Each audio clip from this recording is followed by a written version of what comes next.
الصلاة والسلام علیکہ یا حبیب اللہ وعلی آلہ وصحبہ یا رحمۃ للعالمین۔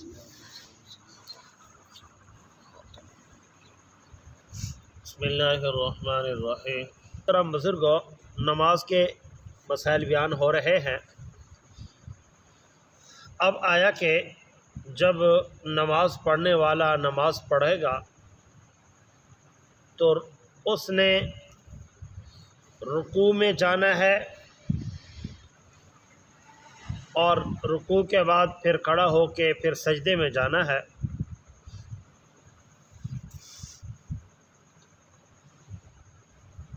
فرمایا کہ رکوع کے اندر بھی جانے کے اندر سب سے پہلے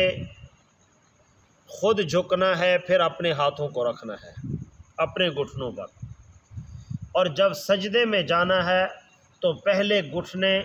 زمین پر رکھنے ہیں اور اس کے بعد پھر اپنے ہاتھ زمین پر رکھنے ہیں، پھر سجدہ کرنا ہے۔ کہ سجدہ کرنے والا جب سجدہ کرے گا تو سب سے پہلے اپنے گھٹنے زمین پر پہلے رکھے گا اور اس کے بعد پھر اپنے ہاتھ رکھے گا۔ وائل بن حجر رضی اللہ تعالیٰ عنہ یہ روایت راوی کرتے ہیں،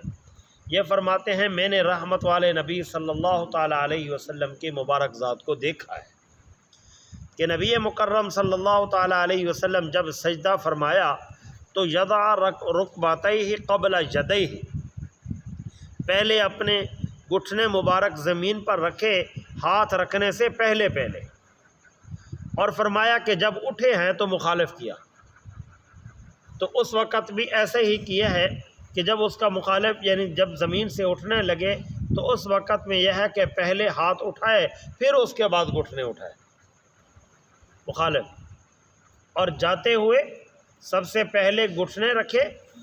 اور پھر ہاتھ، اور واپسی پر پہلے ہاتھ اٹھائے اور بعد میں حضور علیہ الصلوۃ والسلام نے اپنے گھٹنے مبارک اوپر اٹھائے۔ فرماتے ہیں کہ اسی پر اہل علم کا اتفاق رہا ہے۔ ہاں البتہ اگر کوئی مریض ہو تو اس کے لیے گنجائش باقی ہے۔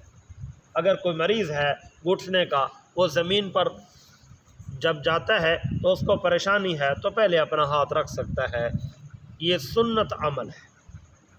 فرض واجب نہیں ہے۔ ہاں البتہ یہ ہے کہ بلا وجہ ایسا نہ کرے، بلا وجہ ایسا نہ کیا جائے، اور اگر جسم کے اندر کوئی تکلیف ہے، بیماری ہے، کمزوری ہے تو رکھنے کی اجازت بھی موجود ہے۔ لیکن اس روایت کے اندر روایت تھوڑا سا کمزور ہے، اور فرمایا کہ اس روایت کے اندر ایک راوی ہے، اس کے علاوہ کسی اور کے اندر یہ روایت شامل نہیں ہے۔ لیکن فرمایا کہ جس روایت کے واسطے سے یہ روایت ہے وہ واسطہ کمزور نہیں ہے، وہ واسطہ کمزور نہیں ہے، اس لیے سارے کے سارے اہل علم کا اسی بات پر اتفاق رہا ہے اور کسی کا اختلاف نہیں ہے۔ سب مسلکوں کا اسی بات پر اتفاق ہے کہ جب سجدے میں جانا ہے تو سجدے میں جانے کے اندر سب سے پہلے گھٹنے رکھنے ہیں، پھر اپنے ہاتھوں کو رکھنا ہے، پھر اپنے چہرے کو رکھنا ہے، اور جب واپسی آنا ہے تو اس وقت بھی چہرہ، اور اس کے متعلق تو آنے والا درس آ رہا ہے، کل کے حدیث اسی کے حوالے سے ہوگی، اور اس کے اندر چہرے کے بعد پھر زمین سے اٹھے گا تو اس وقت میں پہلے ہاتھ اٹھائے گا اور ہاتھ اٹھانے کے بعد پھر اس کے بعد اپنے گھٹنوں کو اٹھائے گا۔ اس لیے ایک جگہ پر امام صاحب رحمۃ اللہ علیہ سے ہے کہ کسی نے پوچھا کہ امام صاحب ہمیں بتاؤ کہ نمازی جب نماز پڑھے تو آسان انداز سے بتاؤ کہ کیا طریقہ کار ہے، کس انداز سے، کس انداز سے جائے، تو امام صاحب نے بڑا عجیب جملہ ارشاد فرمایا کہ اونٹ کے مخالف ہو جاؤ تو کامیاب ہو جاؤ گے۔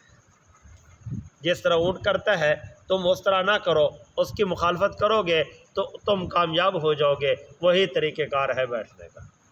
جس طرح وہ زمین پر کرتا ہے اسی طرح تم کر لو تو کامیاب ہو جاؤ گے اس کی مخالفت میں۔ تو اسی طرح فرمایا ہے کہ قبل رکبت رجل یضع الرجل رکبتیہ قبل یدیہ، فرمایا کہ اپنے پاؤں کو، اپنے گھٹنوں کو رکھنے سے پہلے پہلے اپنے ہاتھوں کو زمین پر کوئی نہ رکھے۔ باقی رہا مسئلہ کہ اس کے اندر علماء کرام نے ایک مسئلہ یہ بھی لکھا ہے کہ فرمایا کہ یہ مسئلہ مریض کے لیے ہے، یہ مسئلہ مریض کے لیے نہیں ہے، مریض کے لیے گنجائش موجود ہے کہ وہ مریض اپنا ایسا کرے، لیکن مریض بھی سارے مریض نہ بن جائے۔ ہماری مسجد میں تو ماشاءاللہ شادی حال بنا ہوا ہے، کرسیوں کے اوپر کرسیاں، میں نے کہا یہ ساریاں لے لے، ہمارا کوئی قصور ہے؟ کوئی ہمیں بھی ہونی چاہیے کوئی 10-12 کرسیاں، ہم بھی یہ غلط ہے۔ یہ اس انسان کے لیے ہے، کرسی وہ بیٹھ سکتا ہے جو کسی حال میں کسی انداز کے اندر بیٹھ سکتا نہ ہو، اگر بٹھایا جائے تو گر جائے، اگر اس کو بٹھایا جائے تو گر جائے، تو ایسی صورتحال میں یہ مسئلہ ہے۔ اس لیے فقہا نے لکھا ہے کہ اگر بیٹھ نہیں سکتے تو لیٹ کے نماز پڑھو، یہ نہیں ہے کہ کرسی پر چڑھ کر نماز پڑھو۔ فرمایا کھڑے ہو کر پڑھو، اگر کھڑے ہو کے نہیں پڑھ سکتے بیٹھ کر پڑھو، اگر بیٹھ کر نہیں پڑھ سکتے لیٹ کر پڑھو، لیکن یہ نہیں لکھا کہ کرسی پر چڑھ کر پڑھو۔ سمجھ یہی بات؟ اس لیے جو یہ کرسی پر چڑھ کر نماز پڑھتے ہیں یہ اس کے لیے ہے جو آدمی اگر کرسی پر نہ بٹھایا جائے تو وہ بیٹھ نہ سکے۔ مثلا ایک آدمی کو فالج ہے، آدھا حصہ اس کا مارا ہوا ہے، اس کو کرسی پر اس لیے بٹھایا گیا کہ اگر زمین پر بٹھاتے ہیں تو وہ گر جائے گا،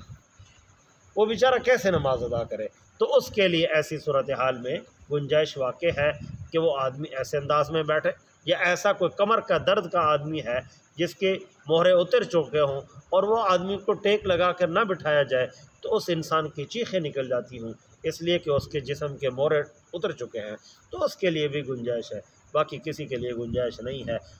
یہی ہے اگر کسی آدمی کی ٹانگ ٹوٹی ہوئی تو اس کے لیے حکم بھی یہی ہے کہ وہ زمین پر بیٹھ کر نماز پڑھے گا۔ ہاں